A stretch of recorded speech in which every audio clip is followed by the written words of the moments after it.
तो पिछले video lecture में हम लोगों ने नर जनन तंत्र के जनन अंगों के बारे में बात किया था। एक ग्राफ के माध्यम से समझा था कि जो नर जनन तंत्र होते हैं उसमें कौन कौन से विशेष जननांग पाए जाते हैं, और उसके साथ साथ जो है हम लोगों ने जनन के पद के बारे में भी चर्चा किए थे। तो आइए आज के इस वीडियो में हम लोग चर्चा करने वाले हैं जो नर का जनन तंत्र होता है। इस नर जनन तंत्र में प्राथमिक जनन अंग होता है, उस प्राथमिक जनन अंग का नाम वृषण होता है। तो जो भी ये लेक्चर नहीं देखे हैं तो पिछले वीडियो लेक्चर को ज़रूर देख करके आएँ। वो पिछले वीडियो लेक्चर का जो है लिंक आपको बायो में दे दिया जाएगा और उस वीडियो को ज़रूर देखें। तो वीडियो को बिल्कुल स्किप नहीं करना है, आप सभी लोगों के लिए बहुत ही महत्वपूर्ण होने वाला है ये वीडियो। तो आइए वीडियो को स्टार्ट करते हैं। आइए देखते हैं हम लोग वृषण क्या होता है, ये कहाँ उपस्थित होता है, किस प्रकार से होता है। तो सबसे पहले हम लोग बात कर लेते हैं कि जो वृषण होता है, इस वृषण को जो है हम लोग टेस्टिस कहते हैं। क्या कहते हैं दोस्तों? टेस्टिस कहते हैं। तो सबसे पहले बात कर लेते हैं कि जो वृषण है, ये वृषण जो है नर का, किसका दोस्तों? नर का प्राथमिक जनन अंग है। कौन सा जनन अंग? प्राथमिक जनन अंग है। क्योंकि दोस्तों इस वृषण के अंदर जो है शुक्राणु का निर्माण होता है, और साथ ही बात कर लेते हैं दोस्तों इसमें हार्मोन्स का निर्माण होता है, इसलिए इसे नर का प्राथमिक जननांग वृषण को कहा जाता है। आगे बात कर लेते हैं कि जो नर का वृषण होता है ये भार कितना होता है इसका। तो बात कर ले दोस्तों कि जो नर का वृषण होता है इसका एक वृषण की बात कर ले तो एक वृषण का भार 14 ग्राम होता है। दोनों वृषण की बात कर ले तो भार कितना होगा? 28 ग्राम होगा। बात कर लेते हैं दोस्तों इसकी लंबाई की, तो इसकी लंबाई लगभग 4 से 5 सेंटीमीटर होती है। बात कर ले दोस्तों वृषण के चौड़ाई की, तो इसकी चौड़ाई की जब हम लोग बात करते हैं तो इसकी चौड़ाई 2 से 3 सेंटीमीटर होती है। अब हम लोग आगे बात कर लें कि चलिए ठीक है, वृषण की लंबाई, चौड़ाई और भार के बारे में बात कर लिया गया, लेकिन इसकी संख्या कितनी होती है? तो बात कर ले दोस्तों इसकी संख्या होती है 2 होती है। चलिए आगे हम लोग आगे बात करेंगे। अब हम लोग आगे बात करेंगे कि जो वृषण होता है ये कहाँ उपस्थित होता है। तो वृषण जो होता है दोस्तों ये शरीर के बाहर जो है, शरीर के बाहर जो है उदर गुहा के नीचे पाया जाता है। कहाँ दोस्तों? उदर गुहा के नीचे पाया जाता है। अब हम लोग बात कर ले कि ये शरीर के बाहर उदर गुहा के नीचे क्यों है? क्योंकि हम लोग जानते हैं दोस्तों कि वृषण जो है ये निर्माण किसका कर रहा है? शुक्राणु का। तो निर्माण करता है किसका? शुक्राणु का। तो शुक्राणु को निर्माण के लिए, किसके निर्माण के लिए दोस्तों? शुक्राणु के निर्माण के लिए जो शरीर का तापमान होता है, अब शरीर का तापमान हमारे कितना होता है? 37 डिग्री सेल्सियस। तो 37 डिग्री सेल्सियस हमारे शरीर का तापमान होता है। वृषण का तापमान होना चाहिए, वृषण का तापमान शरीर के तापमान से 2 से 2.5 डिग्री सेल्सियस कम होना चाहिए। क्यों? क्योंकि जब 2 से 2.5 डिग्री सेल्सियस कम रहता है तो इस अवस्था में शुक्राणु परिपक्वन की क्रिया पूरी होती है। यदि शरीर का तापमान वृषण के तापमान पर आ जाता है तो इससे वृषण के अंदर शुक्राणु का निर्माण नहीं होता है और शुक्राणु का क्षरण होने लगता है। इसलिए इसे शरीर से बाहर कहाँ पर रखा गया है? तो वृषण कोश के अंदर रखा गया है। कहाँ रखा गया है दोस्तों? वृषण कोश के अंदर रखा गया है। तो आइए हम लोग बात कर लेते हैं कि ये जो वृषण होता है इस वृषण का आकार कैसा होता है, आकृति कैसा होता है। तो जब हम लोग इसके आकार की बात करते हैं तो इसका आकार अंडाकार में पाया जाता है। किस प्रकार से पाया जाता है दोस्तों? ये कुछ इस प्रकार से ये अंडाकार संरचना में पाया जाता है। तो आगे हम लोग बात कर ले दोस्तों कि जो वृषण का अंडाकार संरचना है, इस वृषण के अंदर जो है लगभग कुछ इस प्रकार से लगभग 200 से 250 पाली पाई जाती है। कितनी पाली पाई जाती है दोस्तों? तो वृषण के अंदर क्या पाई जाती है? पाली पाई जाती है। कितनी पाली पाई जाती है? 200 से 250 पाली पाई जाती है। ये बात कर ले दोस्तों, ये कुछ इस प्रकार से ये सभी पालियाँ पाई जाती हैं। इन सभी को हम लोग क्या बोलेंगे दोस्तों?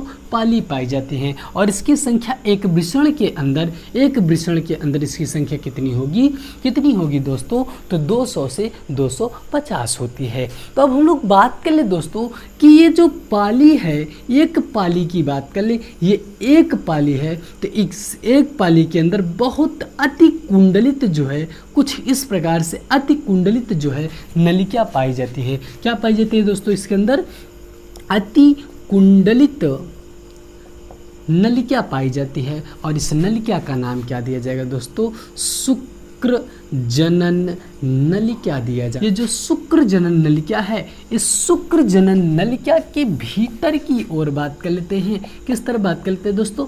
भीतर की तरफ बात कर लेते हैं। तो भीतर की तरफ 2 कोशिकाएं उपस्थित होती हैं। कर लेते हैं तो नर जर्म कोशिका होती है। कौन सी कोशिका दोस्तों? नर जर्म कोशिका होती है। और दूसरी कोशिका की बात कर लेते हैं। तो जो दूसरी कोशिका होती है जिसे सर्टोलीय कोशिका कहते हैं। तो हमने देखा कि जो शुक्र जनन नलिका होती है, इस शुक्र जनन नलिका के भीतर की तरफ ये बात कर लेते हैं, ये पूरी शुक्र जनन नलिका हो गई। इसके भीतर की तरफ बात कर लेते हैं, ये भीतर की तरफ बात कर लेते हैं। 2 नलिकाएं पाई जा रही हैं, 2 कोशिकाएं पाई जा रही हैं। सबसे पहली कोशिका का नाम नर जर्म कोशिका, जिसको बोलते हैं जर्म सेल कहते हैं, जर्म सेल कहते हैं, या इसी कोशिका को हम लोग बोलते हैं स्पर्मेटोगोनिया कहते हैं। क्या कहते हैं दोस्तों? स्पर्मेटोगोनिया कहते हैं। अब ये जो स्पर्मेटोगोनिया होता है, इस स्पर्मेटोगोनिया की कोशिकाओं में अर्धसूत्रीय विभाजन होता है। और जब अर्धसूत्रीय विभाजन, जिसको मियोसिस की क्रिया होती है, और इस मियोसिस की क्रिया के फलस्वरूप इस नर जर्म कोशिका के अंदर निर्माण होता है। किसका दोस्तों? शुक्राणुओं का निर्माण हो रहा है। तो हम लोगों ने देखा कि जो नर जर्म कोशिका थी, ये नर जर्म कोशिका के अंदर अर्धसूत्रीय विभाजन हो रहा है। और अर्धसूत्रीय विभाजन के द्वारा शुक्राणु का निर्माण हो रहा है। चलिए ठीक है, मानते हैं कि हम लोग शुक्राणु का निर्माण हो रहा है। कहाँ पर निर्माण हो रहा है? शुक्र जन कोशिका में हो रहा है, नर जर्म कोशिका में हो रहा है। परंतु जो शुक्राणु का निर्माण हो रहा होता है, तो उस समय शुक्राणुओं को चाहिए क्या? पोषण। तो पोषण के लिए कोई एक विशेष कोशिका उपस्थित होनी चाहिए। तो उसके लिए एक विशेष कोशिका उपस्थित होती है, जिसे सर्टोली कोशिका कहते हैं। तो अर्थात सर्टोली कोशिका जो होती है, वो क्या देती है? पोषण प्रदान करती है। किसको पोषण प्रदान करती है? शुक्राणु को पोषण प्रदान करती है। किसको? शुक्राणु को पोषण प्रदान करती है। अब जो शुक्राणु को पोषण प्रदान कर रही है, इसलिए इस कोशिका को एक और नाम से जानते हैं, जिसको बोलते हैं नर्स सेल भी कहते हैं। क्या कहते हैं दोस्तों? नर्स सेल भी कहते हैं। तो हम लोगों ने देखा कि जो शुक्र जनन नलिका थी, इसके भीतर कोशिकाएं उपस्थित थी। और ये सबसे पहली कोशिका का नाम नर जर्म कोशिका, जिससे शुक्राणु का निर्माण हो रहा था। दूसरी कोशिका सर्टोली कोशिका, जिससे शुक्राणु को पोषण प्रदान हो रहा था। आइए हम लोग बात कर ले, अभी तक हम लोगों ने भीतर की कोशिका की बात किए थे, अब हम लोग बाहर की तरफ बात कर लेते हैं। तो शुक्र जनन कोशिका की ये बात कर लेते हैं, शुक्र जनन कोशिका की ये बाहर की तरफ कोशिका की बात कर लेते हैं। तो बाहर की तरफ एक विशेष कोशिका उपस्थित होती है, जिससे अंतरालीय कोशिका कहते हैं। क्या कहते हैं दोस्तों? अंतरालीय कोशिका, या इसी कोशिका का नाम लीडिंग कोशिका कहते हैं। और ये जो लीडिंग कोशिका होती है, इस लीडिंग कोशिका से एक विशेष सेक्स हार्मोन्स स्रावित होता है, और जिस सेक्स हार्मोन स्रावित होता है, जिसका नाम एंड्रोजन होता है। और एंड्रोजन का कॉमन उदाहरण की बात कर लेते हैं तो ये होगा टेस्टोस्टेरॉन स्रावित होता है। और ये जो टेस्टोस्टेरॉन स्रावित होता है इसके कारण जो होता है दोस्तों, जो नर होता है, नर में द्वितीयक लैंगिक लक्षण प्रदर्शित होते हैं। तो इस प्रकार से हम लोगों ने वृषण के बारे में बात किया। वृषण का भार कितना होता है? 14 ग्राम होता है, की लंबाई 4 से 5 सेंटीमीटर, चौड़ाई 2 से 3 सेंटीमीटर। कहाँ उपस्थित होता है वृषण?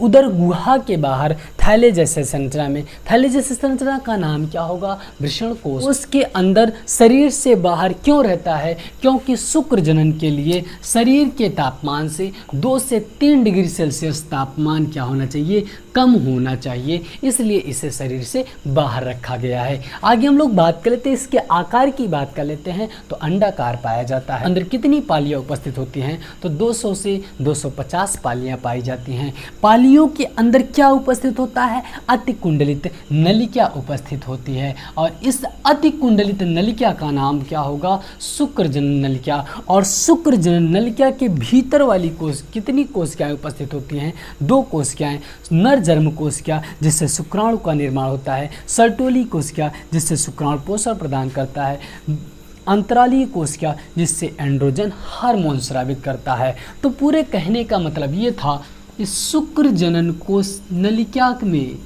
टोटल 3 कोशिकाएं पाई जाती थी। कितनी कोशिकाएं पाई जाती थी? 3 कोशिकाएं पाई जाती थी। जो सबसे पहली कोशिका का नाम नरजर्म कोशिका, दूसरी कोशिका का नाम सर्टोली कोशिका और तीसरी कोशिका का नाम अंतरालीय कोशिका। तो इन लोग बात कर लेते हैं जो शुक्र जनन नलिका होती है, ये शुक्र जनन नलिका आगे जाकर के एक विशेष नलिका में खुलती है। और ये जो विशेष नलिका में जाकर के खुलेगी उस नलिका का नाम दिया जाएगा क्या? वृषण जालिका दिया जाएगा। क्या नाम दिया जाएगा? वृषण जालिका दिया जाएगा, जिसे बोलते हैं रेटे टेस्टिस कहते हैं। तो रेटे टेस्टिस की बात करेंगे। रेटे टेस्टिस से जो होकर के वो शुक्र जनन नलिका, रेटे टेस्टिस के बाद आगे जाकर के और एक विशेष नलिका की जाल बन जाएगी। और ये विशेष नलिका का जो जाल बनेगा, और इस जाल को हम लोग क्या बोलेंगे? इस नलिका को हम लोग क्या बोलेंगे? शुक्र वाहिका बोलेंगे। क्या बोलेंगे? शुक्र वाहिका बोलेंगे, जिसे वासा एफरेंसिया कहते हैं। वासा एफरेंसिया कहते हैं। अब आगे हम लोग बात कर लेते हैं कि ये जो तीनों नलिकाओं का जो समूह होगा, शुक्र जनन नलिका, वृषण जालिका और शुक्र वाहिका, इन तीनों के समूह को हम लोग बोलते हैं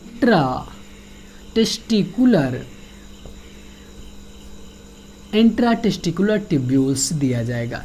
टेस्टिकुलर ट्यूब्यूल दिया जाएगा। तो इस प्रकार से हम लोगों ने चर्चा किया कि वृषण क्या होता है, वृषण की भार कितने होते हैं। तो वृषण के बारे में हम लोगों ने चर्चा किया। आप सभी लोग स्क्रीनशॉट ले लीजिए। तो आगे अब हम लोग बढ़ने वाले हैं। अब हम लोग आगे बढ़ेंगे। आगे बात आज का हम लोग डीपीपी देख लेते हैं कि क्या होने वाला है डीपीपी। और डीपीपी का आंसर आप सभी लोग कमेंट बॉक्स में दीजिएगा। और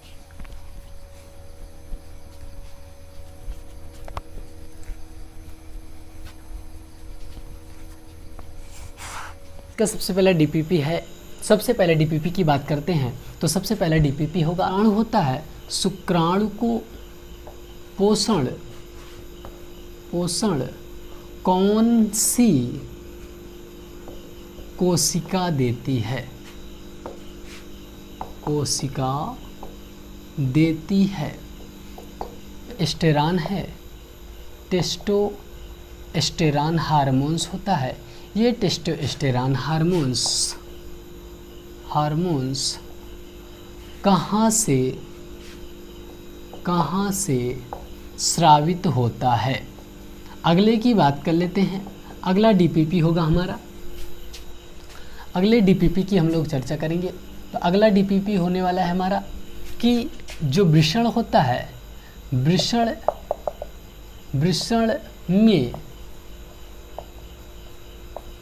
में कितनी पाली पाई जाती है?